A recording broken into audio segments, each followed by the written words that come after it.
안녕하십니까. 수도권 투데이 유석현입니다. 경제협력개발기구 OECD 국가들의 10만 명당 교통사고 사망자 수는 평균 6명이라고 합니다. 이에 비해서 우리나라는 10만 명당 교통사고 사망자 수가 10명으로 훨씬 많은 수치를 기록하고 있습니다. 서울시가 교통사고 사망자를 절반으로 줄이기 위한 종합대책을 발표했는데요. 어떻게 줄이겠다는 것인지 잠시 뒤에 자세한 내용 알아보겠습니다. 2부에는 인천시 소식 준비되어 있습니다. 인천시는 대학생들의 취업에 중요한 이력이 될 수 있는 인턴을 모집 중이라고 하는데요. 잠시 뒤에 자세한 내용 알아봅니다. 금요 문화살롱 시간도 마련되어 있습니다. 러시아가 자랑하는 추상미술의 아버지 칸딘스키에 대해서 이야기 나누겠습니다. 오늘 방송 중에 궁금하신 내용 샵0945로 문자 주시기 바랍니다. 짧은 문자 50원, 긴 문자 100원의 이용료 있고요.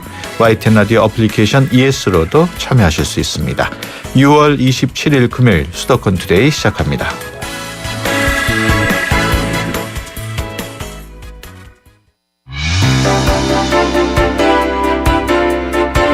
여러분은 지금 YTN 라디오 수도권 투데이를 듣고 계십니다. 이 시간 진행은 유석현 앵커입니다.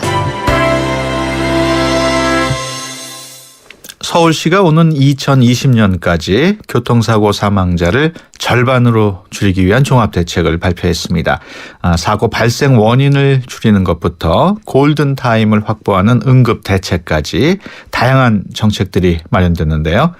서울시 도시교통본부 강진동 교통운영과장 전화로 연결해서 자세한 내용 알아보겠습니다. 안녕하십니까? 네, 안녕하세요. 네, 교통사고 요즘 어느 정도 일어나고 있는지 파악이 되고 있나요? 예, 최근에는 교통사고 사망자가 좀 줄어들고 있는 추세입니다. 네. 2009년에는 501명 정도가 교통사고로 희생이 되었었는데요. 네. 10년, 11년, 12년에는 약 한 430명 정도 사망을 했다가 예.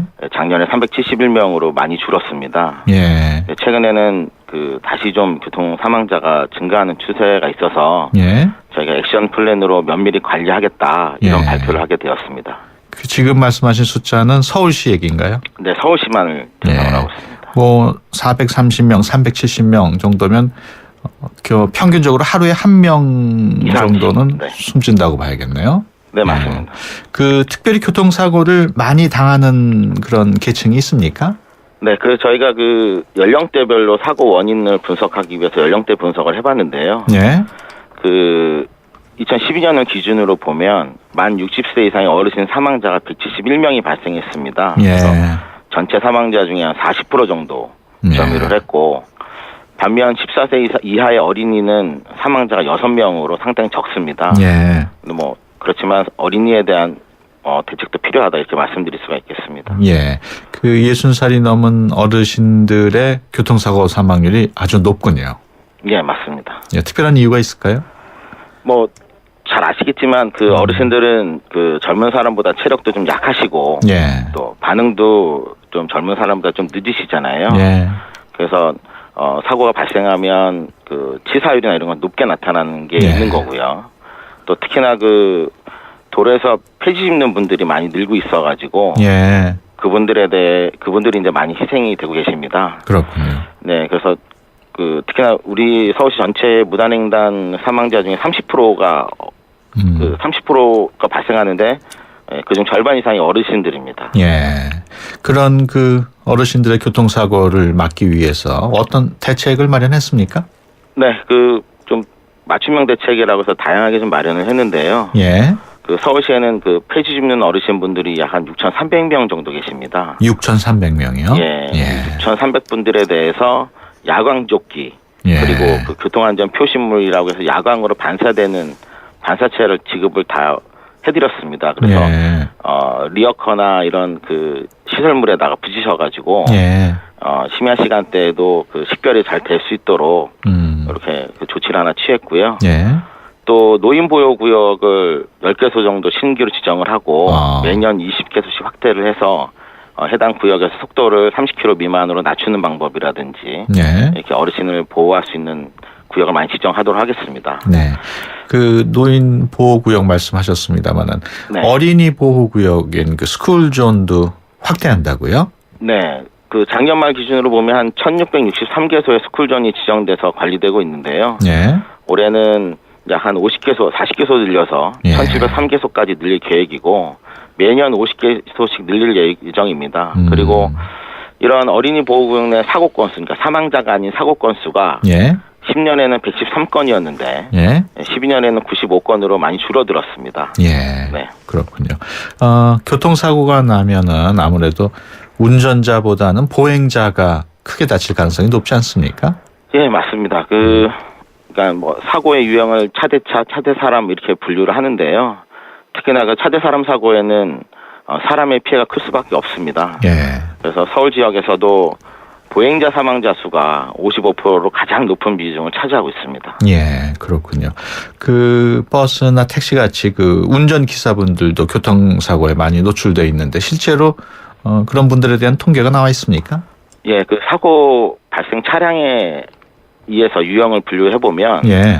뭐 단일 종류만 보면 당연히 승용 승합차가 약 한 30%로 가장 많지만 예. 뭐 택시, 버스, 화물차 등 이 사업용 차량을 다 합쳐보면 예. 40%로 일반 승용차에 비해서 훨씬 더 높습니다. 예. 조금 더 높습니다. 예. 그렇게 통계가 나왔습니다. 예. 그 직업 운전자들 사고를 줄일 대책도 준비했나요? 네, 실제로 이분들이 이제 업을 삼으시는 거잖아요. 예. 그 운전을. 예. 그래서 이분들에 대해서 이제 맞춤형 교육을 좀 시행을 해야 되겠다. 예. 그래서 그 디지털 운행 기록계라고 하는 차량의 움직임에 대한 모든 정보를 담는 기록계가 그러니까 블랙박스 같은 것이 이제 차량에 탑재가 되어 있습니다. 예.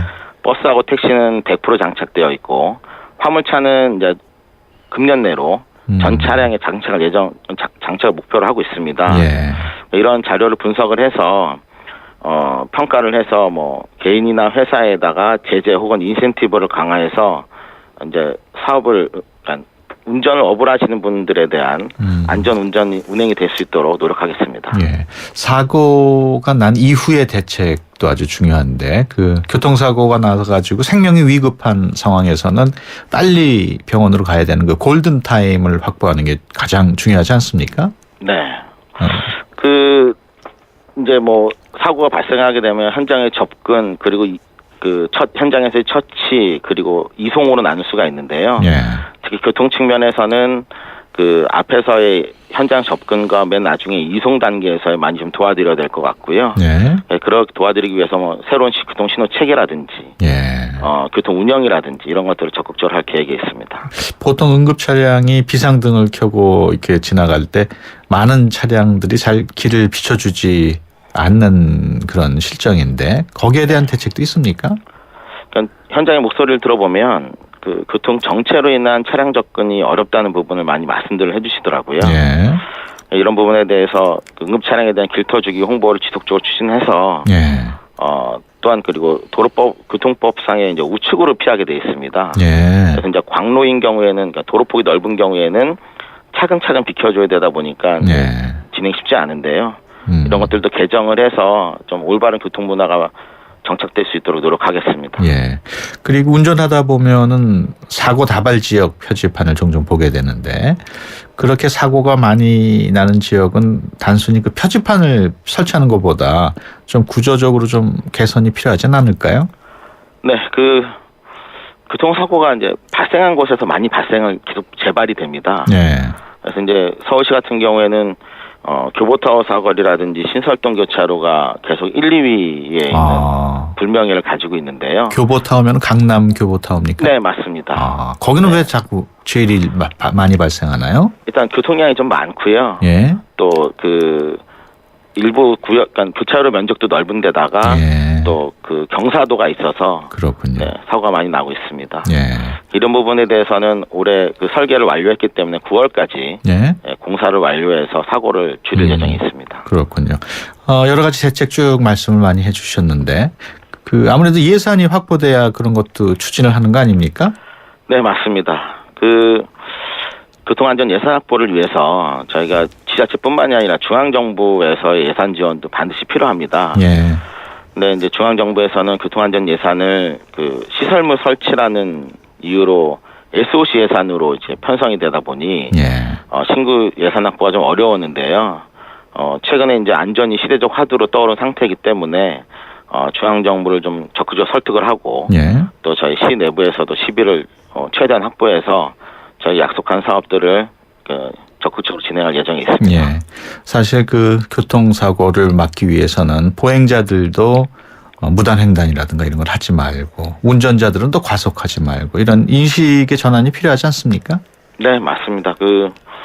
서울시에서 이제 사망하는 원인을 분석을 해보니 예.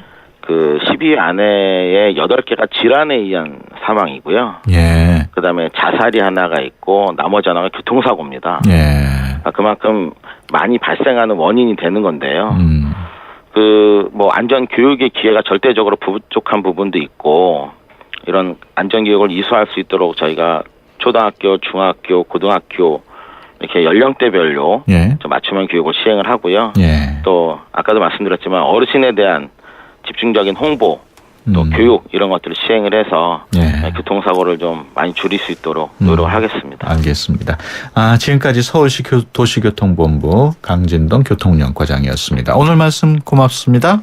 예, 감사합니다.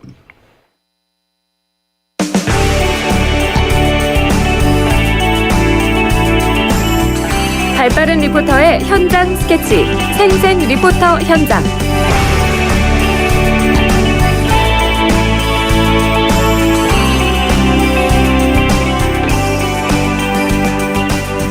네, 수도권의 다양한 소식 리포터의 취재로 전해드리는 시간입니다. 오늘은 송향미 리포터와 함께합니다. 안녕하세요. 네, 안녕하세요. 어디 다녀오셨습니까?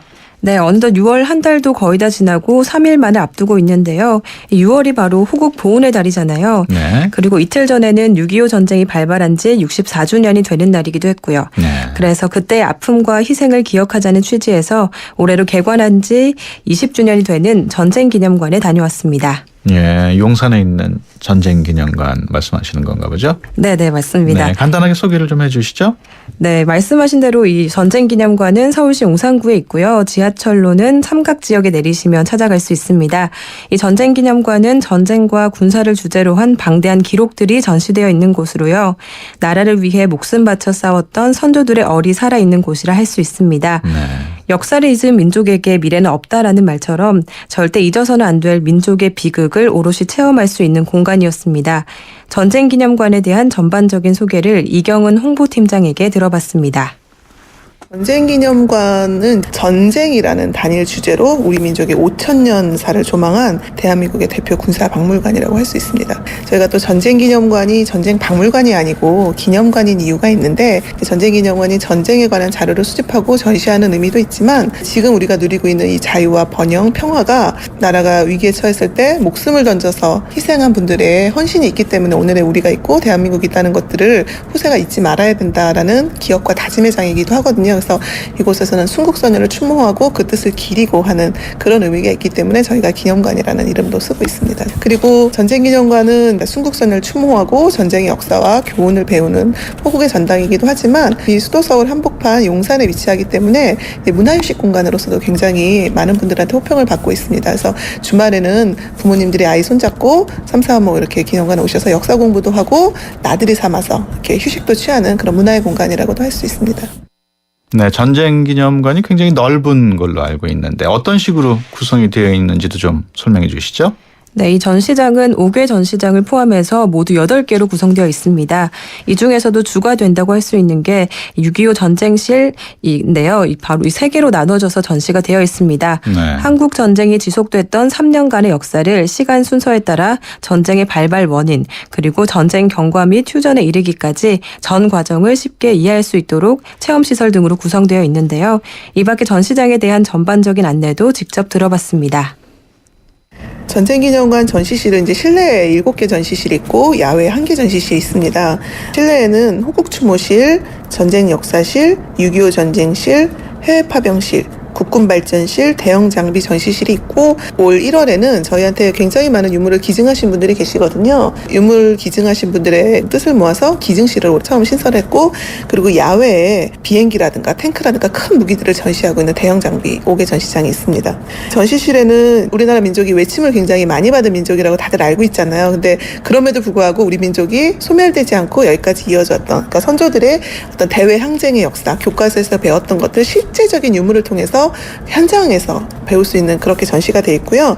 각종 유물, 영상, 3D, 4D 다양한 조형물을 통해서 전시하고 있습니다. 네, 전시 해설 프로그램도 마련돼 있다고요? 네, 단체 관람을 오시는 분들은 입구에 있는 전시 안내 데스크에 문의하시면 되고요. 일반 관람의 경우에도 시간만 잘 맞춰서 오신다면 해설사들의 안내에 따라서 해설을 들으면서 관람하실 수 있다고 합니다. 네. 그리고 이곳을 찾는 외국인 관람객들의 편의를 위해서 영어, 일어, 중국어 등 4개 국어로도 전시 해설을 제공하고 있다고 합니다. 전쟁 기념관에는 주로 어떤 분들이 찾고 있나요? 네, 아무래도 학교에서 오는 학생 단체 관람객이 많은 편이라고 하고요. 네. 주말에는 나들이 삼아 오는 가족 단위의 관람객들도 많다고 합니다. 그런데 조금 특이한 점이요. 이런 한국인 관람객들 못지않게 눈에 많이 띄는 사람들이 바로 외국인 관광객들이었습니다. 전쟁기념관이 이 관광 명소로서 인기가 높다고 하는데요. 네. 작년 한 해 방문객이 200만 명을 넘어섰다고 하는데 그중 10%가 바로 외국인이었다고 합니다. 네. 이날도 세계 여러 나라에서 온 외국인들이 참 많았는데 그중에서도 중국인 관람객들에게 해설 봉사를 하고 있는 해설사와도 잠시 얘기 나눠봤습니다. 나는 여기서 중국어 가이드이기 때문에 중국인들 지금 오늘 홍콩에서 중고등학생들이 한 50명 정도 온 것 같아요. 지금 하나하나 전쟁 역사에 대해서 지금 설명해주고 있어요. 평소에도 중국 관람객 여기가 3대 명소래요. 매스컴에서 보도된 바기를 외국인들이 한국에 와서 가장 많이 찾는 곳이 3가지인데 하나는 남산타워, 두 번째 경복궁, 세 번째가 전쟁기념관이래요. 그래서 중국인들이 매일같이 많이 관람하는데 제가 중국어 해설사로서 이렇게 안내해주고 있어요. 네, 전쟁기념관 개관 20주년을 맞아서 문화행사 또 특별 전시도 마련됐다고요? 네, 이 개관 20주년을 기념해서 청일 러일 전쟁과 위기의 선 대한제국이라는 이름의 특별 전시가 6월 10일부터 11월 10일까지 무료로 전시된다고 합니다. 네. 이에 대한 소개와 함께 이외에 또 어떤 흥미로운 게 전시되어 있는지도 직접 들어보시죠. 특히 올해는 저희 기념관 개관 20주년을 맞아서 특별기획전을 청일전쟁, 러일전쟁과 위기의 선 대한제국이라는 기획전을 지금 하고 있고요. 한국 근대사에서 우리 일제 식민지 가기까지 어떤 나라의 운명이 기우는데 어떤 결정적인 사건이 되었던 게 청일전쟁하고 러일전쟁입니다. 물론 이 두 전쟁은 우리가 전쟁의 당사자는 아니었지만 한반도를 배경으로 일어난 전쟁이기 때문에 우리나라가 가장 큰 피해를 받았는데 사실 오늘날도 일본의 어떤 우경화라든가 중국의 어떤 동북공정이라든가 군비 확장이라든가 한반도를 둘러싸는 국제 동아시아의 안보 상황이 굉장히 심각하지 않습니까? 그래서 120년 전의 역사적 교훈을 통해서 오늘날 우리를 둘러싼 국제적인 안보 상황에 대해서 한번 성찰해보자 하는 취지로 기획전을 하고 있고요. 6.25 전쟁 때 이승만 대통령이 탔던 승용차하고 김일성이 탔던 승용차를 저희가 최초로 동시에 나란히 전시하고 있습니다. 그때를 살았던 두 지도자는 가고 없지만 두 사람이 탔던 승용차가 나란히 전시되면서 전쟁의 역사와 교훈을 전하는 유물로 지금 관람객들을 만나고 있는데 네, 학생들한테 특히 교육적으로 좋을 것 같아요. 네, 보통 학생들이 역사는 재미없다 이런 생각을 많이 하는데 교과서를 통해 배우던 내용들을 시청각적 자료를 통해 직접 보고 들으면서 우리나라에서 있었던 전쟁의 역사에 대해 알 수 있어서 교육적 측면에서 유익한 공간이라 할 수 있겠습니다. 네. 또 지금 하반기 완공을 목표로 어린이 박물관도 새롭게 준비를 하고 있다고 하는데요. 이에 대한 이야기도 짧게 들어봤습니다.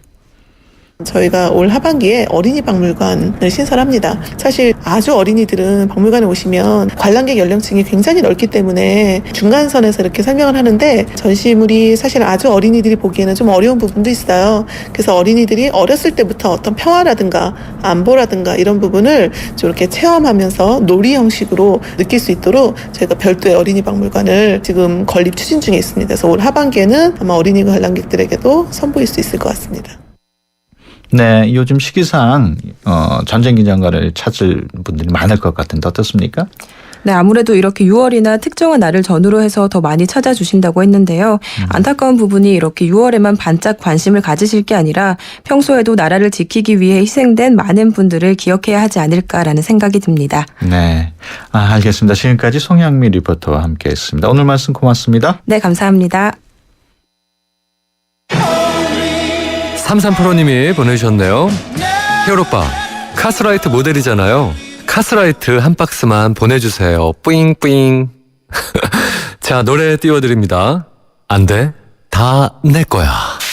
칼로리를 33% 내린 맛있는 맥주 카스라이트. 김연아예요. 저의 다음 계획 궁금하시죠? 앞으로 강원 평창수와 함께 준비하겠습니다. 평창 동계올림픽을 준비하는 깨끗한 물이니까요. 강원 평창수 마시면서 같이 준비하실래요? 평창 동계올림픽 공식 먹는 샘물 강원 평창수. 미세먼지 많은 날엔 깨끗하게 쿠쿠 청정, 비 오는 날엔 산뜻하게 쿠쿠 제습. 공기청정기와 제습기가 만나 1년 내내 쿠쿠 하이브리드 365. 코웨이에선 정수기 필터 교체하듯이 오염된 매트리스 상단을 새 걸로 교체할 수 있대요. 우와! 게다가 미세먼지부터 진먼지 진드기까지 7단계로 케어해준대요. 우와! 위생까지 책임져야 진짜 침대다. 코웨이 매트리스 케어 렌탈 1588-5100. 네, 수도권 투데이 1부 여기서 마치고요. 잠시 뒤 2부에서 뵙겠습니다. 2014 YTN 연중기획 함께하는 미래 창조 대한민국. 다일 공동체 대표를 맡고 있는 최일도 목사입니다. 대한민국의 미래는 나눔에 달려 있습니다. 밥 냄새가 너무도 그리운 시대인 것 같습니다. 한 상에 둘러앉아 밥을 나누면서 정을 나누고 사랑을 나누던 이 나눔의 문화가 점점 핵가족화를 맞이하면서 너무 혼자 밥상을 대하는 세대들이 많아졌는데요. 밥부터 나누면 됩니다. 대한민국의 밝은 미래는 나눔에 달려 있습니다. 지금부터 여기부터 작은 것부터 할 수 있는 것부터 나부터 나누자고요. 2014 YTN 연중기획 함께하는 미래 창조 대한민국. 스토리가 있는 금융 KB국민은행과 함께합니다. 좋은 정보 다 모여있는 YTN FM 라디오. 오늘 함께하는 이 하루가 좋은 걸 유익한 라디오 수도권 투데이. YTN 수도권 투데이. 수도권 투데이 2부 시작합니다. 인천에서 모터 페스티벌이 열린다고 합니다. 자동차 애호가라면 꼭 한번 가봐야 할 축제라고 하는데요. 어떤 내용인지 인천시에서 모집하는 대학생 인턴 소식과 함께 자세한 내용 알아보겠습니다.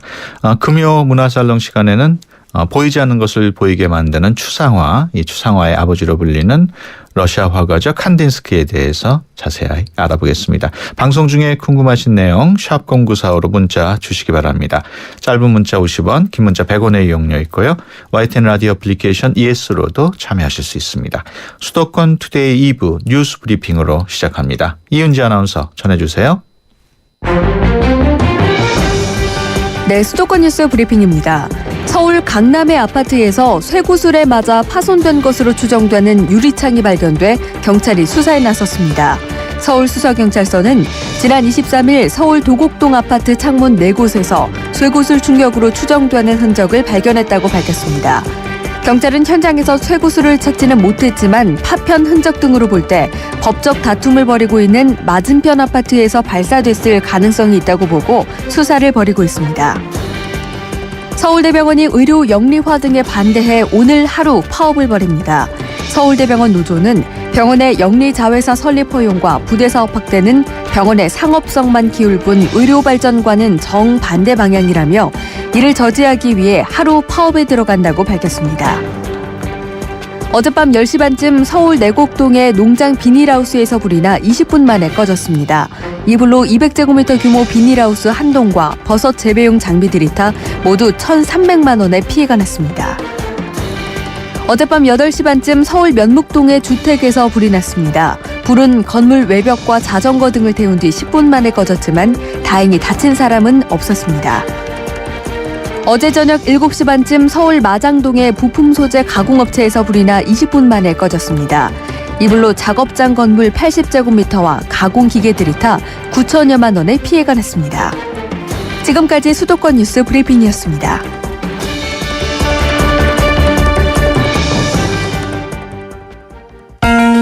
수도권에서 일어나는 모든 소식이 여기에 수도권 이모저모. 인천시가 자동차 좋아하시는 분들이 주목할 만한 행사를 준비했다고 합니다. 송도에서 모터 페스티벌을 개최한다고 하는데요. 인천시 대변인실 윤병철 SNS 팀장 전화로 연결해서 아시안게임 소식과 함께 같이 들어보겠습니다. 안녕하십니까? 네, 안녕하세요. 네, 먼저 아시안게임 소식부터 알아볼까요? 아시안게임 기념주화가 발행된다고요? 네, 그렇습니다. 인천 아시안게임 기념주화는 금화 2종, 은화 3종, 황동화 1종으로 총 6종이 8월 말에 공식 발행될 예정인데요. 네. 그리고 기념주화 세트도 구성되어 있습니다. 금화 2개, 은화 3개, 황동화 1개로 구성된 전화종 6종 세트와 금화 1개, 은화 3개, 황동화 1개인 5종 세트, 은화 3개, 황동화 1개로 구성된 4종 세트가 있습니다. 네, 가격이 궁금한데 판매 가격 어떻게 되나요? 네, 금화 2만 원화가 269만 5천 원, 금화 15,000화가 94만 6천 원, 은화 10,000화가 12만 3천 원, 은화 5,000원화가 8만 4천 원, 황동화 5,000원화가 2만 3천 원이며 6종 세트의 경우 395만 5천 원, 5종 세트가 126만 원, 4종 세트가 31만 4천 원에 판매됩니다. 네, 그동안 행사가 있을 때마다 기념주화 많이 발행이 됐습니다만은 기존의 기념주화와 비교해서 좀 차별성이 있습니까? 네, 금화 2만 원화의 경우 우리나라 역대 최소 수량인 3,000개만 발행하고요. 네. 금화 15,000화의 경우는 우리나라 최초로 3분의 1온수 기념주화입니다. 또한 금화와 황동화의 테두리 측면에 인천 코리아 2014를 각인하였고, 금화와 은하에는 성화가 보는 각도에 따라서 다르게 보이는 잠상기법 적용과 황동화에는 아시안게임 마스코트인 물범 3남매와 비올림픽 8개 종목을 픽토그램으로 표현하였습니다. 예. 그 기념주화 구입하고 싶으신 분들이 있을 텐데 예약도 가능합니까? 네, 그렇습니다. 인천 아시안게임 기념주화 예약 접수 기간은 7월 7일부터 7월 18일까지이며 공식 후원은행인 신한은행 및 전국 농협지점에서 오전 9시부터 오후 4시까지, 전국 우체국에서 오전 9시부터 오후 4시 30분까지 예약하실 수 있고요. 네. 또한 인터넷 접수는 판매 대행사인 풍산 화동양행 홈페이지에서 24시간 예약이 가능하십니다. 예. 인천 아시안게임 주경기장 테이프 커팅이 한국기록원 인증을 받았다는 소식도 있어요. 네. 인천 아시아드 주경기장 준공 테이프 커팅이 대한민국 최장 기록에 등재되었는데요. 네. 한국기록원에서 인천 아시아드 주경기장 준공식 테이프 커팅이 국내 최장 길이에 국내 최다 인원이 참여한 테이프 커팅임을 공식 확인하고 대한민국 최고 기록에 등재했다고 인천시로 알려왔습니다. 예, 국내 최고 기록이라면은 규모가 아주 컸나 보죠? 네, 그렇습니다. 지난 5월 인천 아시아드 주경기장 준공식 테이프 커팅식이 있었는데요. 인천 아시아 경기대회 개최 연도를 상징하는 2,014명이 주경기장 운동장 트랙에 도열하여 총 1,162m의 길이의 테이프를 커팅하였습니다. 예. 참고로 종전까지 한국 최고 기록은 2011년 청주 국제공예 비엔날레 개막식에서 1,200명이 참여하여 600m의 길이를 테이프를 커팅한 사례였습니다. 예. 2,014명이 참여했으면 어떤 분들이 참여했어요? 시민 여러분들하고요. 예. 공모에서 한 시민분들 다양한 계층별로 그렇게 모집을 했습니다. 인천시정 소식도 알아볼까요? 송도국제도시에서 모터 페스티벌 열린다고요. 네, 그렇습니다. 인천 송도국제도시에서 종합자동차 문화축제인 더 브릴리언트 모터 페스티벌이 7월 4일부터 7월 6일까지 3일 동안 인천 지하철 1호선 국제업무지구역 일대에서 개최됩니다. 네. 특히 이번 행사는 국내 최고의 권위를 자랑하는 레이싱 대회인 코리아 스피드 페스티벌의 2014 시즌 개막 라운드 경주인데요. 레이싱카 110여 대가 출전할 예정입니다. 그동안 모터레이싱 대회를 관람하고 싶어도 전남 영암이나 강원 인제 등 원거리 이동이 힘들었던 국내 레이싱 팬들이 대거 찾을 것으로 저희는 예상하고 있습니다. 네. 그 송도 국제도시에 그 자동차 레이싱 경기장을 만든 건가요? 네, 이번에 행사가 펼쳐지는 송도 도심 서킷은 국내 유일의 도심 자동차 경주장으로 예. 송도 국제 업무단지 인근 주변 도로를 레이싱 서킷으로 재구성한 것입니다. 예. 특히 드라이버와 관람객의 안전을 위해 국제 자동차 경주연맹 서킷위원회와 호주 자동차 경주협회로부터 컨설팅을 받아 구성했고요. 총 길이 2.5km로 국제 자동차 경주연맹으로부터 경기장 공인을 받을 예정입니다. 예. 이거는 앞으로도 계속 경기장으로만 쓰입니까? 일단 경기 이후에는요. 예. 그 도로로 병행하고 그런 아. 경기가 있을 때마다 아마 이 병행하는 그렇군요. 걸로 저희가 알고 있습니다. 네. 그 규모가 굉장히 클 것 같은데 다른 행사도 좀 준비가 돼 있습니까? 네, 그렇습니다. 자동차 문화 축제인 만큼 관람객을 위한 다양한 이벤트들이 준비되어 있습니다. 자동차 전시 및 체험, 도심 시승 레이스, 드리프트 퍼포먼스 등 모터 레이싱 외에도 풍부한 볼거리와 특히나 7월 5일과 6일에는 국내 최정상급 아이돌 그룹, 인디락 밴드 등 다양한 아티스트들이 총 출동하는 콘서트가 마련되어 있고요. 네. 그리고 MBC 무한도전팀이 세미프로와 아마추어 클래스에 각각 출전해서 레이싱 실력을 선보일 예정입니다. 예. 모터 페스티벌 보고 싶은 분들 어떻게 해야 됩니까? 네, 모터 페스티벌 및 콘서트 관람을 위해서는 대회 홈페이지 www.ksfrac.com에서 무료로 티켓을 사전 신청하시면 되고요. 부득이하게 사전 신청이 어려울 경우에는 현장에서도 무료 발매가 가능합니다. 예. 다만 많은 관람객들이 몰릴 경우에 안전을 위해 입장이 불가능할 수 있으니 홈페이지를 통해 사전 신청하시는 것이 좋습니다. 예. 인천시에서는 또 중소기업을 대상으로 경영 안정 자금을 지원한다고요? 네, 그렇습니다. 인천시에서는 중소기업의 경영 안정과 지속 가능 성장을 위해 올 한 해 총 6,500억 원 규모의 경영 안정 자금을 지원할 계획인데요. 이번 3분기에는 1,500억 원을 지원합니다. 네. 지원 대상 또 지원 금액 어떻게 됩니까? 네. 지원 대상은 주 사무소와 사업장이 인천에 소재한 중소기업으로 전체 매출액에 대한 제조업의 비율을 나타내는 제조업 전업률이 30% 이상인 제조업체와 제조업 관련 지식 서비스업 등이고요. 예. 지원 금액은 일반 기업이 4억 원 이내, 고용우수 인증기업 8억 원, 여성기업 5억 원, 시 지정 유망 중소기업 5억 원, 비정기업은 10억 원, 그리고 향토기업은 20억 원까지 우대 지원하고요. 지원 자금에 대해서는 2.5에서 4% 이자 차익을 지원받게 됩니다. 예. 신청은 어떻게 하면 됩니까? 네. 3분기 경영안정자금은 7월 1일 오전 9시부터 중소기업 맞춤형 원스톱 지원 시스템인 비지오케이 홈페이지를 통해 온라인으로 선착순 접수하는데요. 접수를 위해서는 사전에 비지오케이 사이트에 예. 회원으로 가입하신 후 자금 신청을 하시면 됩니다. 아, 그렇군요. 이제 곧 대학생들 방학이 되는데 인천시에서 하계 방학 기간 동안 아르바이트 대학생들을 모집한다고요? 네. 여름 방학 기간 동안 아르바이트 대학생 200명을 모집합니다. 예. 신청 자격은 인천에 거주하는 2년제 이상 대학 재학생 및 휴학생이면 누구나 참여하실 수 있고요. 예. 신청 기간은 6월 30일 오전 9시부터 7월 4일 오후 6시까지 5일 동안 진행되며 인천시 홈페이지에서 온라인으로 접수하시면 됩니다. 네. 그렇군요. 지금까지 인천시 대변인실 윤병철 SNS 팀장과 함께했습니다. 오늘 말씀 고맙습니다. 네, 감사합니다. 외국인을 만나면 말문이 막히신다고요? 수도권 투데이가 여러분을 친절한 한국인으로 만들어드립니다.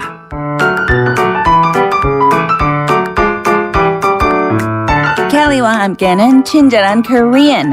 안녕하세요, 켈리 캠입니다.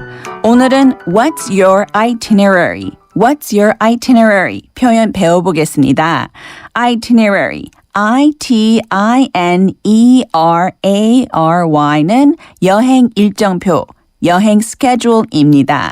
스케줄하고 itinerary 비교한다면 itinerary는 한 장소에서 다른 장소로 이동하는 것을 더 강조하고요. schedule는 시간, 이 시간대 이거 하고 저 시간대 이거 합니다. 더 강조합니다. So, what's your itinerary? Where will you be traveling to and when? All right, great job. Until next time. Bye-bye.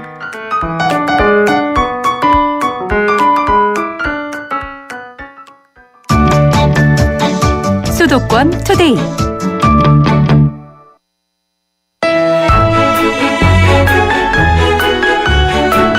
금요 문화살롱. 김민성 큐레이터가 전해주는 서양 미술사 이야기.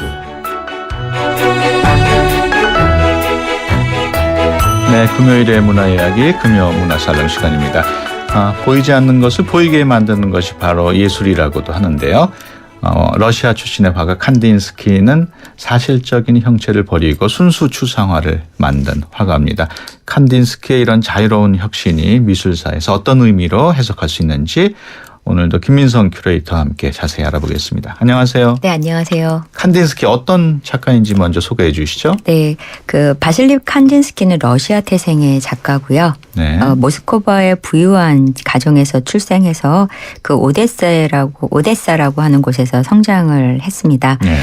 그의 한 78년이라는 그 짧지 않은 인생을 가만히 살펴보면요. 그 19세기의 삶과 20세기의 삶으로 극명하게 나뉘는 그런 삶을 살았다고 할 수 있는데요. 네. 그는 다 아시는 바와 같이 모더니즘에 있어서 추상미술의 새로운 지평을 마련한 아주 중요한 작가입니다. 근데 특이하게도 그는 모스크바 대학교에서 법학과 또 경제학을 공부하였고 또 성공적인 법학자로서 나름의 명성을 누리고 있었어요. 네. 그러다가 칸딘스키는 이제 앞에 말씀드렸던 것처럼 20세기에 전혀 다른 삶을 살게 되는 일이 벌어집니다. 어떤 일이 벌어졌나요? 그가 29살 될 무렵이었는데요. 그 모스크바에서 아주 중요한 전시회가 하나 개최돼요. 그 법학자이기는 했지만 평소에도 첼로와 피아노 연주를 즐겨하고 또 전시회 보러 가는 것을 좋아했던 칸딘스키가 그 모스크바에서 열리는 이 전시회에 관심을 갖고 바로 관람을 가게 되죠. 그 전시가 바로 인상파 화가 전시였습니다. 이 전시회에서 칸딘스키는 이제 특별한 그림을 만나게 되는데요. 사실 칸딘스키는 법학을 공부하던 시절에도 모스크바 성상을 주로 아이콘이라고 불리던 그런 어려운 그림들을 보면서 공부해 왔을 정도로 미술에 관심을 갖고는 있었는데 이런 그가 아주 인상파 화가의 전시회에서 그의 인생을 완전히 바꿔버린 그림 하나를 만납니다.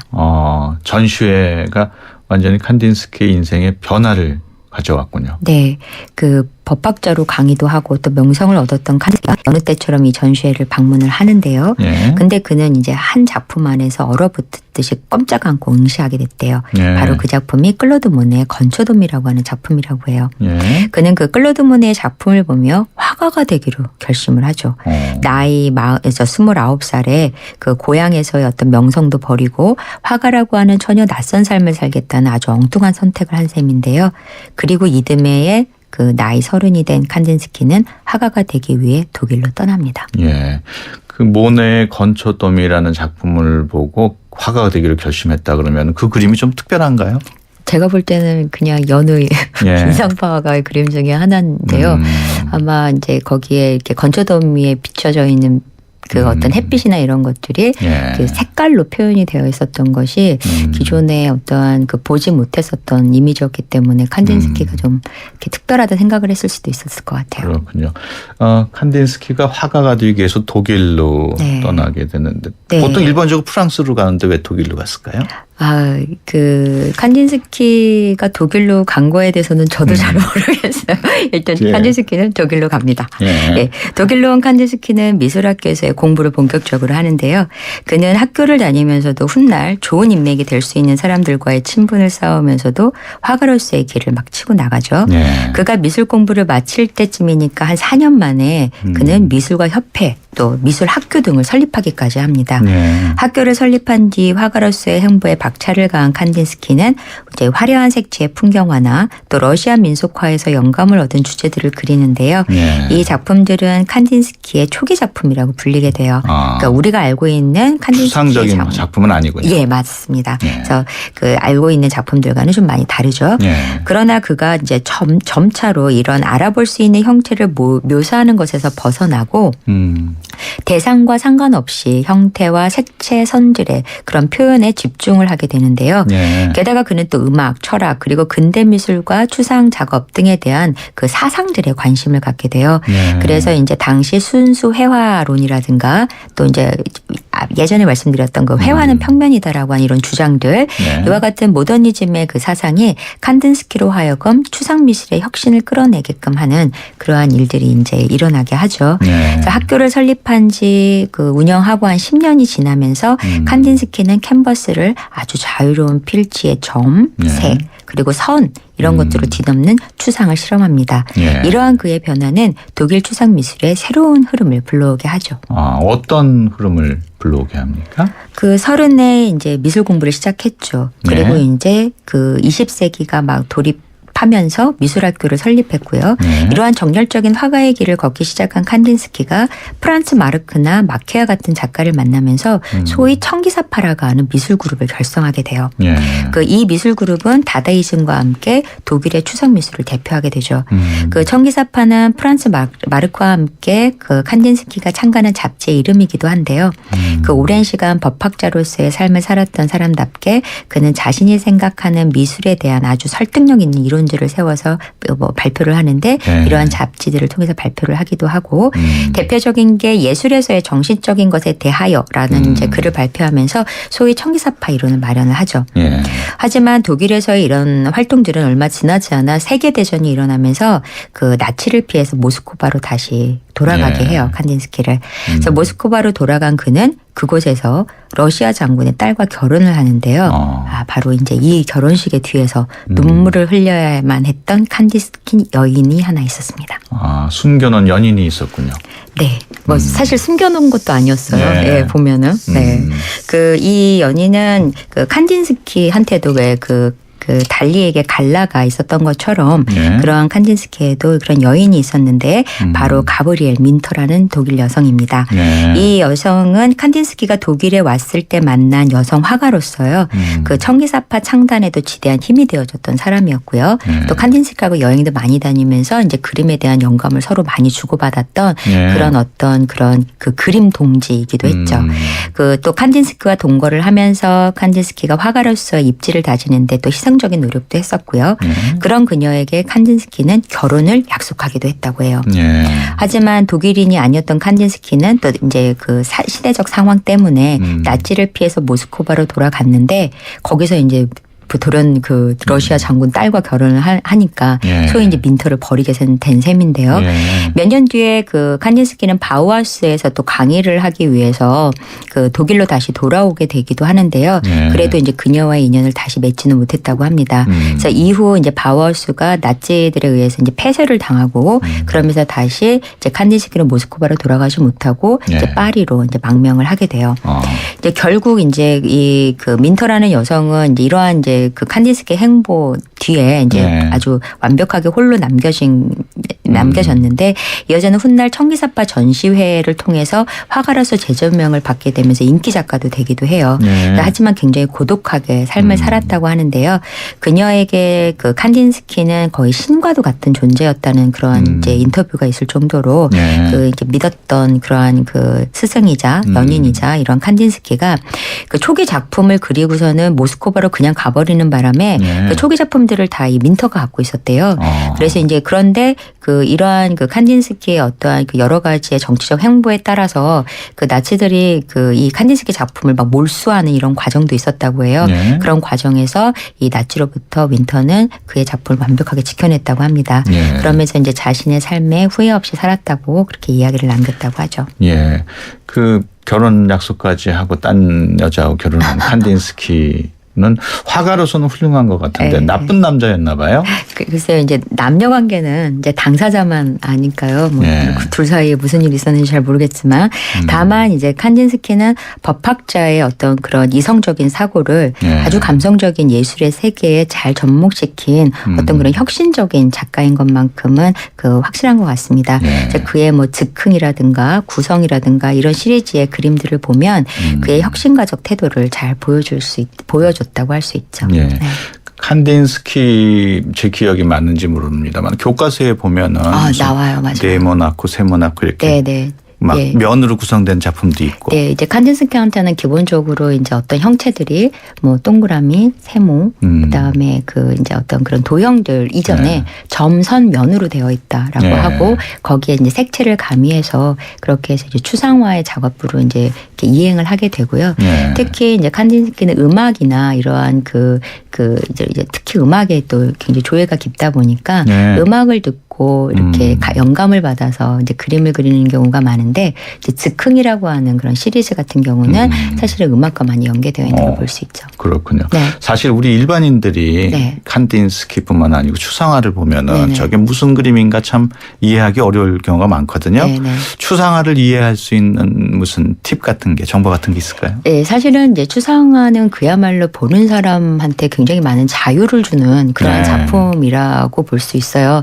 그리고 이제 초기에 추상화가 만들어졌던 게 그냥 뜬금없이 나온 것이 아니라 기본적으로 우리가 알고 있는 그런 구상적인 형태에서 단순화시켜 나간다든가 네. 그거를 해체했다가 다시 재구성한다든가 이런 어떤 굉장히 그 나름의 그런 기능적 과정을 거치면서 나왔던 그런 네. 이미지들이 많고요. 그리고 충분히 이제 감성적으로 자기 마음대로 그렸다 하더라도 거기에는 분명히 이제 관람하는 사람들의 그런 심정적 상태에 따라서 색채라든가 형태 네. 같은 것들을 뭐 이렇게도 맞춰보고 저렇게도 맞춰보고 그렇게 하면서 이제 어떤 이미지를 따라가는 것도 알겠습니다. 추상화를 보는 거에 되게 재미있지 않을까 네. 싶습니다. 다음 시간에는 어떤 화가 알아볼까요? 다음 시간에는 이제 같은 칸딘스키하고의 또 이제 비슷한 시기에 몬드리안이라고 네. 하는 화가가 있거든요. 알겠습니다. 지금까지 김민성 큐레이터와 함께했습니다. 오늘 말씀 고맙습니다. 네, 고맙습니다. 한때 보리 하나로 콜라와 싸워 전설이 되신 분이 계셨지. 국내 최초 보리 탄산음료로 콜라의 아성을 흔들었던 맥콜. 다 전설을 맛보리 맥콜. 33%님이 보내주셨네요. 히어로빠, 카스라이트 모델이잖아요. 카스라이트 한 박스만 보내주세요. 뿌잉뿌잉. 자, 노래 띄워드립니다. 안 돼. 다 내 거야. 칼로리를 33% 내린 맛있는 맥주. 카스라이트. 이노와 지아가 함께 부르는 캠핑장 에티켓송. 옆 텐트와 반갑게 인사해요. 안녕하세요. 떠날 때는 깨끗이 참 잘했어요. 최고. 코베아와 함께 하세요. 캠핑 에티켓 코코코베아. 당신을 위해 내가 더 완벽해질게요. 물이 머무는 저수조부터 물이 나오는 코크까지 안팎으로 깨끗하게. 네가 처음이야. 이런 신선함. 쿠쿠 코크살균 정수기 인앤아웃. 더 스펙타클하게 돌아왔다. 쉐보레 러브 패밀리 페스티벌. 쉐보레 전시장에서 이벤트 참여 시 선착순 8,000장의 트랜스포머4 영화 티켓을, 쉐보레 구매 시 스파크 최대 3년 무이자 할부. 말리부, 캡티바, 올란도 최대 3년 1.9% 할부. 홈페이지 또는 전시장 방문 6월 30일까지. Chevrolet, find new roads. 내비 따라서 가는데 왜 이렇게 막히는 거야? 답답해하지 말고 실시간 교통정보가 반영되는 올레 내비하세요. 그래, 올레 내비로 바꾸니까 막힘없이 쭉. 올레 내비 지금 통신사 관계없이 무료로 다운받으세요. 올레. 네, 수도권 투데이 오늘 순서 여기서 마치고요. 다음 주 월요일 오전 9시 10분에 다시 찾아뵙겠습니다. 함께해 주신 여러분 고맙습니다.